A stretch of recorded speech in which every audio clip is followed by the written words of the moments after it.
And we're back. Welcome to The Roast with Cabin Coffee. We have a special guest here today, Vangjel Kapbardhi. Welcome, Vangjel. How are you? Good. Thank you for having me. Yeah, we're super excited to have you on the show today. As you know, we like to bring a lot of local business owners in, have a good conversation, let the world know what other people are doing in this community. And I was actually thinking about it this morning. So Joe and I used to live on the north side. And when I first met you, I think it was maybe when we had our food truck. So we had our food truck out there, which unfortunately we don't have anymore. I think you guys still have a food truck though, don't you? Yeah, we still have the Dhimiters Euro food trailer, and I think we might have met actually. I thought it was over here. It was. For the River Prairie events, the Oh, yeah. Monday and Wednesday events, I believe. Yep. Yeah, I think it was. And if I recall, you were saying that when we were on the north side, Joe, do you remember this? Like, you, I believe, in high school had an ice cream truck.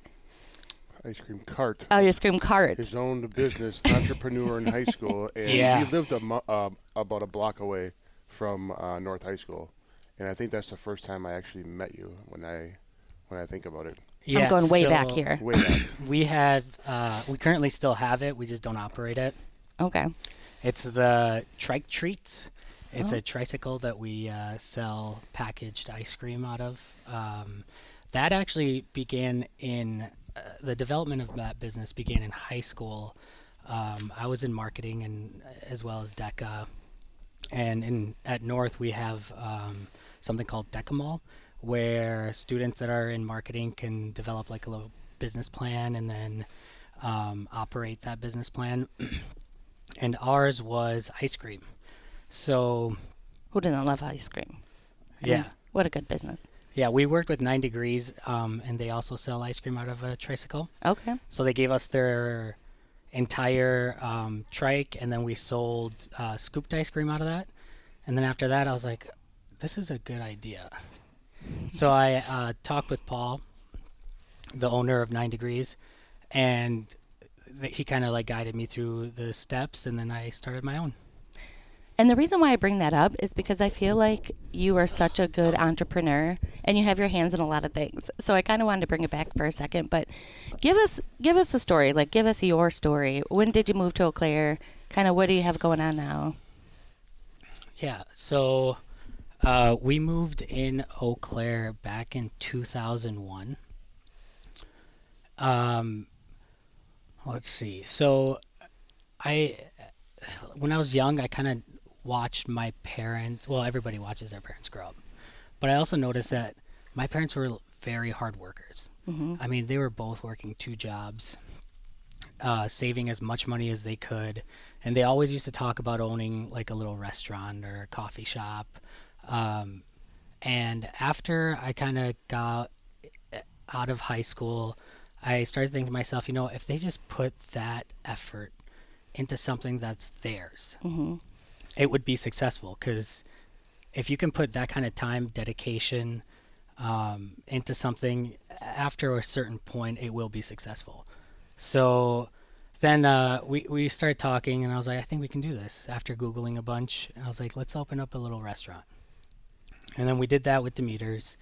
And I would say after a couple years, we got the hang of it. At the same time, that's when Try Treats was going on. So I kind of already had an idea of how to start the business up, Mm-hmm. proper paperwork, working with an accountant or CPA. So we started Dhimiters, and then after a couple years of Dhimiters, I started to realize there was River Prairie hadn't been developed yet, and actually a lot of Eau Claire hadn't been developed yet. Mm-hmm. But I realized there was an upcoming for outdoor venues and concerts. So I talked to my parents. I was like, why don't we start a food truck? There aren't a Mhm. whole lot of food trucks. This year or this summer might not be the best. Next summer it'll probably be a little slower, but we'll have a hang of it, and then we'll be in the forefront when everything's developed. Mm-hmm. They liked the idea, and we started creating the plans for it, the designs and what equipment we'd have in there. And then it didn't take very long. It was like, I would say maybe 4 or 5 months, and the food truck was in our front door. And we're Nice. like, oh shoot, We thought it would take a little bit longer because it was towards the fall, so there weren't really any events anyways.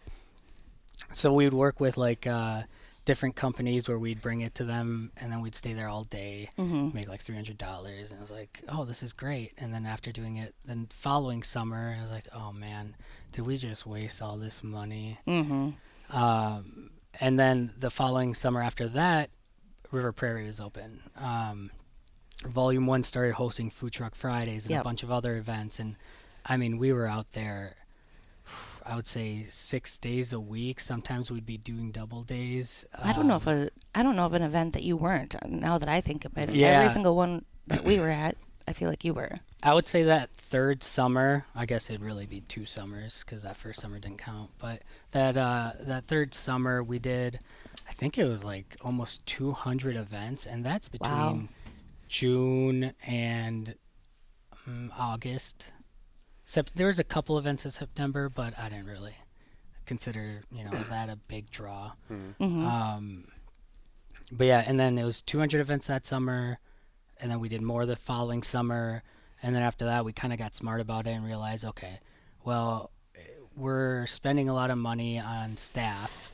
We might be there 8 hours a day or 10 hours for that day, and if we're only bringing in $500, does that really make sense to be there with all the operational costs? Right. So we started slimming back and cutting some fat off, and then we got down to, I want to say like 150 events, and then that's kind of where we staggered for a little bit. Last summer we were at about 120 events, but that was our biggest summer that we saw, which was great. And then this coming summer, we're hoping that we will be getting a new food trailer. So I'm guessing our event size will double. A bigger food trailer, so that way we can happily accept some of the bigger events that before we're like, you know what, I don't know if our food truck can really handle this kind of traffic. Gotcha. So will you operate 2 food trucks then, or were you just replacing the smaller one with the bigger one? As of right now, operating both. Oh. Yep. And remember when we first started our food truck, Joe? It was early on when we first opened Cabin Coffee. And for us, I know part of it was just getting out there, getting brand awareness, like letting people know who we are. And, we weren't making a lot of money on the food truck earlier on. We started to become more and more successful at it, but you really learn a lot. And in business by itself, it's a learning process. But I agree with you. I think just the hard work and dedication, you can get through some of those things in order to be successful versus growing pains and giving up. But it sounds like you're really successful at this point. Yeah, again, we've put a lot of time. Yeah. I don't know how many hours in the last 8 years we put in, but it's probably double what full-time employees are putting in. Yep. Yep. So, Joe, we were out to eat this past weekend. Yes. Tell everybody a little bit about that. Well, when we lived on the north side of Eau Claire, we were a huge fan of Pizza Del Rey. And then it closed down.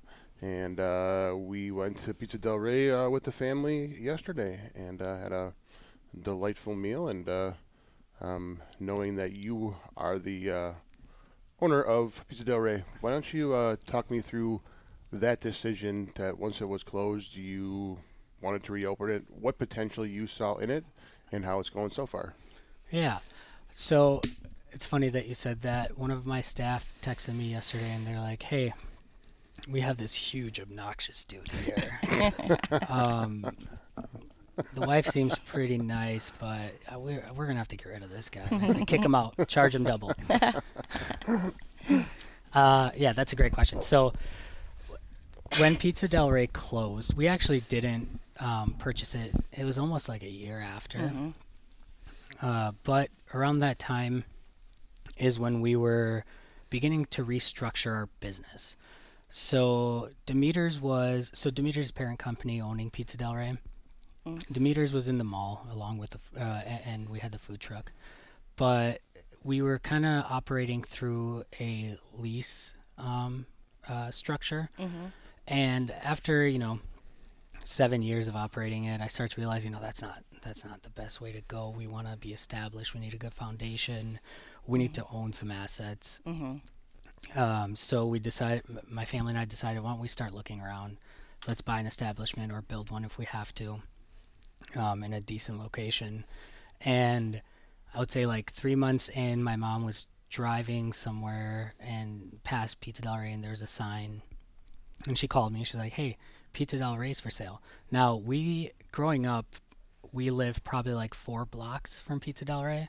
Okay. So, and my cousins lived very close to us. So when I say religiously, I mean religiously we'd be there. Oh yeah. We would walk there 3 times a week, get some pizza, head out when it was like $6 a person. The good old days. Mm-hmm. So then I made a few phone calls and met with the realtor, and then kind of discussed a few things, took a look at the financials, relayed that back to my parents. Kind of, we were looking at what our loans would cost and all the fun stuff. Mm-hmm. And ultimately came to the decision that, this would be a good fit. Although we wouldn't be able to do Dhimiters here, and it wouldn't be a good idea to remove the Del Rey brand and put Dhimiters, I think we could take on Del Rey in our company and just keep operating it. Mm-hmm. So we made an offer, and then after it got accepted, this is where we should have been open a lot sooner than we were, but after some time we came to realize that Del Rey used to be a dry cleaning business. And there are some laws where, like gas stations, if you sell a gas station, you gotta go through environmental Okay. inspections. And since Del Rey used to be a dry cleaner, they never did go through those environmental inspections. So that took about 5-ish months. It was a 3-step inspection where they bore into the ground, into the soil, and get like 3 different samples at different depths, I believe, and then lab. So 4. So that took about 5 months. When all of that came back, the Carlson family was great. They had paid for all of it. Thank you. And once that came back, then we actually started training. They were alongside us for, the whole training process, all day, every day. Keith was with us after we opened up, I would say probably for the first months every day with us. And then Scott, his son, was with us up until recently every weekend. Oh, wow. So we had a lot of help. We really wanted to maintain that same formula for recipes and learn as much as we could. But again, it takes time. And with time, I would say, like, you guys are business owners, somebody could give you like an outline, like, hey, A, B, C, D, E. You follow these steps. Yeah, well, it's we had going a to take trail you, map. Remember that, Joe? The Yeah. trail map? It was a pretty in-depth trail map. it takes you about a year to really understand the business. Yeah. And things come up, like Yeah. things that you haven't experienced before. For example, I think it was our second month being open. There was plumbing that nobody had noticed previously that had eroded. So then we had to close down for a week to get plumbers in there, and it was, I don't know, a big piece of plumbing for the sewer. So if they didn't fix that, it was just going to smell like sewer in there. Oh, boy. Definitely not good for a restaurant. Yep. And like equipment was another thing. Yep. Our Del Rey's equipment was fine. We were having issues with Coke constantly. So at the mall, we had the same machine for many years, so we kind of knew it. We had that same type of machine at Del Rey, but it was new to us, just the machine itself. So I would say once a month something would happen with this machine where we'd have to call Coke. Well, you can't call Coke. You got to email them, and then they come. And then our grand opening, which was the most annoying part, and we still haven't figured it out with Coke yet. The machines just stopped working. And I don't mean they stopped working properly. So they started flowing out syrup with no buttons being pressed. Oh, wow. And this was our grand opening. This was Friday, Saturday, Sunday. That's stressful. Yeah. Oh, you have no idea. And the place was packed. We were on a wait like each day for, I don't know, maybe 15 minutes. Not a long time, but. What did you do? Did you go and buy a bunch of 2 liters and have them there, or what? Well, we didn't have 2 liters. We did go out and spend, I don't know, it was like $350 every single day on cans. Oh my gosh. And then I had this little mini fridge at home. I brought it in and stocked the mini fridge.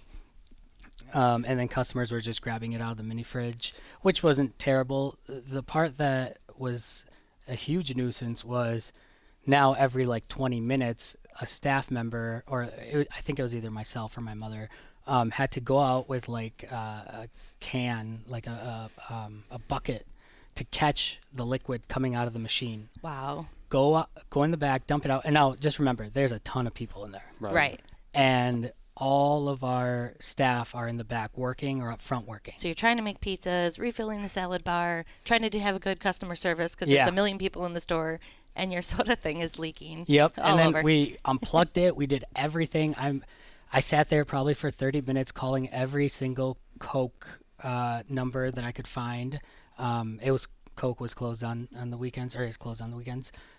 Sent out like 5 emails, contacted our rep, told us to send out emails, did that. And then at that time, actually, a couple weeks before that, a Pepsi rep had come in and had given me their card. And on their card, there was, his info. And then there was, in case of emergency or if repairs are needed, phone number. I was like, come on, Coke. You should have the same thing. You should have a phone number. I was just going to say, did we switch yet? Because if I'm a soda vendor out there listening, I feel like this is a really good opportunity to put a bid to you. Yeah. But we did switch to Pepsi eventually. Okay. So what I was saying is I actually called the Pepsi number, and it was, I think, Saturday. And somebody picked up the phone. Wow. Within seconds. I was like, are you kidding me? After hours of dealing with this. Yeah, and then I asked them a couple questions. They're like, I'm sorry, that's a Coke machine. We can't really do anything about it. And they're like, okay, I understand. And then, we just kind of went with it. Monday, somebody had come in, or maybe Sunday night, somebody came in and fixed it. But it was like, yeah, well, you just missed like everything. Yep. Right. We called you on Friday, or we emailed you on Friday. And then, so we switched with Pepsi, and it's been great so far.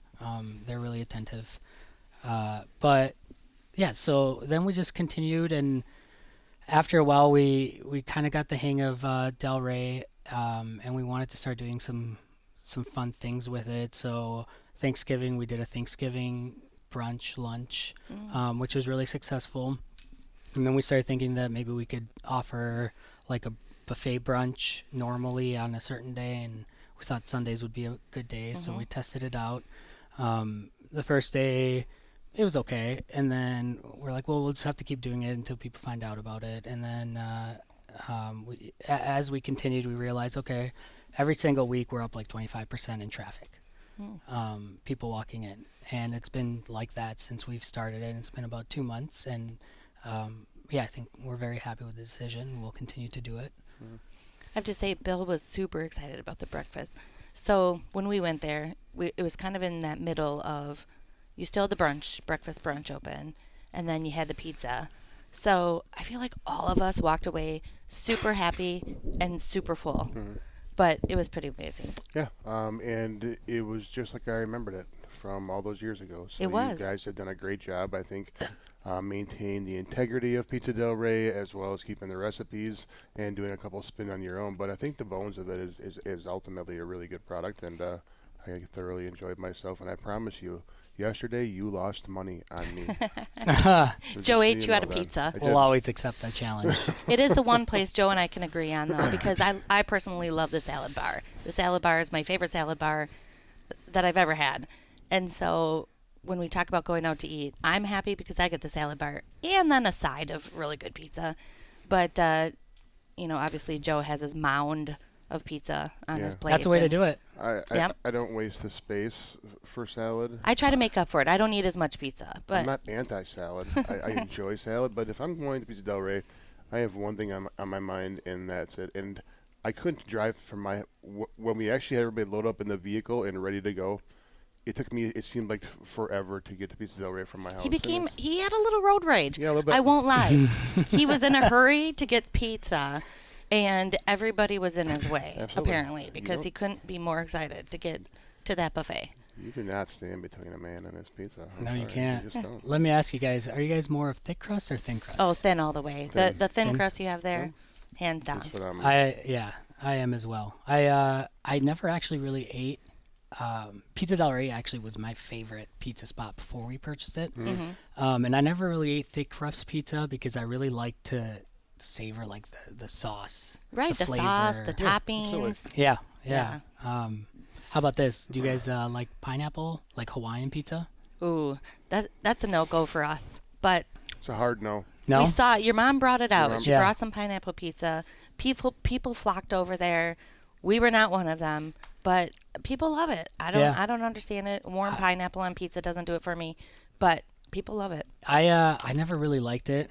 Lately, Cameron and I have been just indulging in it. I don't know. There's something about that salty, sweet combination. Yeah. Traditional guy. Sausage, pepperoni. If you Yep. want to go crazy, I'll do a little bit of Supreme, but that's about as far as we go. I mean, it's pretty straight. He's a and narrow. bland eater. Yeah. Absolutely. Well, you can't be a bland eater if you're coming Pizza Del Rey. The traditional pizza is You gotta what I get was some there for. sauerkraut, There you go. sardines. I did see the sauerkraut. Yes, I did partake in the soup and the macaroni, so Oh, it was good. It was very Yeah. very good. Did you guys actually know? So we make everything in house from Okay. scratch. So like Really? all the dough, the sauce, even the sausage, as well as all the soups, we actually make from scratch in house. I did see you have those TVs hanging up, and it has Mhm. some things flashing through. Did you see the cabin coffee one? I did, yes, thank you. Yeah, I was Shout pretty out. impressed. Yep, I saw the coffee pots going. I didn't even think of that, so I had about 2 pots of coffee already. So I didn't enjoy any of it at your place, but on the screen it was the chili, and it said homemade, and it was a really good picture, by the way. It made the chili look really amazing.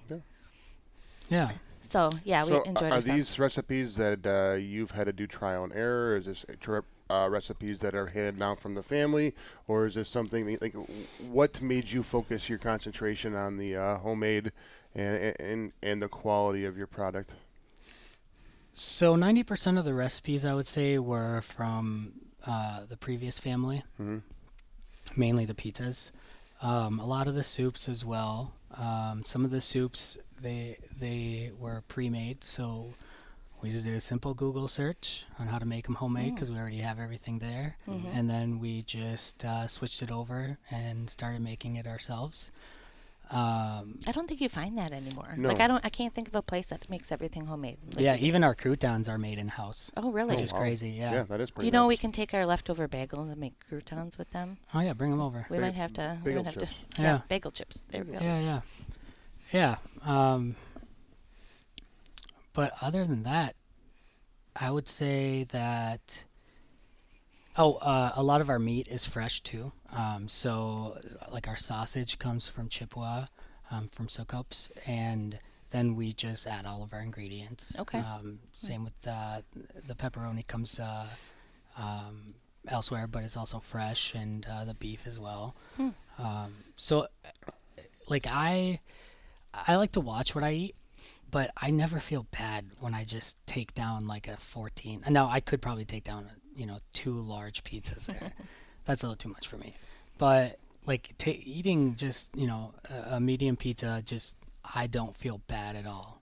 It's like maybe I'm consuming 1,000 calories, but that's a whole pizza, Yeah. Yeah. which is nice. Absolutely. yeah.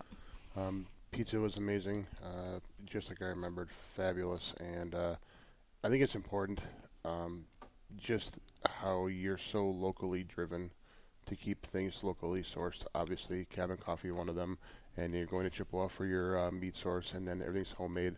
I think the quality and the representation of your brand is phenomenal, and I think you guys have done a great job with that. So Thank you very much. So what else is on the horizon? I think we got like a couple minutes left, so I want to wrap things up here. But what else is on the horizon for you? Anything fun in your future? Not a whole lot. We're just going to continue to grind. We're waiting for the development of the new trailer so we can potentially announce some bigger events. Okay. I'm excited to see that. Yeah, we are too. We're hoping to, because the first food truck that we had made, we had never been in a food truck before. So we just kind of, eyeball, oh yeah, this should be here in terms of equipment, this should be here. Mm-hmm. And then once we started operating, it was like, yeah, this is a good operation, good design, but we could make it better. Mm-hmm. So with the new food truck coming in, everything is going to be in the best spot it can possibly be to optimize space as well. And I think it's going to be a very sleek operation in there. Very cool. Very cool. Well, if you need a food truck, guys, you better call ahead of time because I have a feeling you guys are going to be very booked. Well, so reach out. Get them booked for the summer. It's already practically summer now. I mean, you might as well start thinking about your food truck events right now. So. And people do. We have a calendar that we start in December, and I would say we probably have about 50 events on it already. Yeah, I'm telling you, I didn't want to go inside this past weekend. It was so nice. I took a long walk and kept walking because I didn't want to come in. So, I don't know. I'd walk to a food truck. I'm just saying. Yeah, absolutely. Well, thank you once again for coming in. We appreciate your business and having cabin coffee at Pizza Del Rey as well. And we always enjoy coming to your establishments. But thank you for what you do and for what you bring to the community and for your time this morning. Joe, Kelly, thank you very much. Good seeing you, bud. Yep. Take care.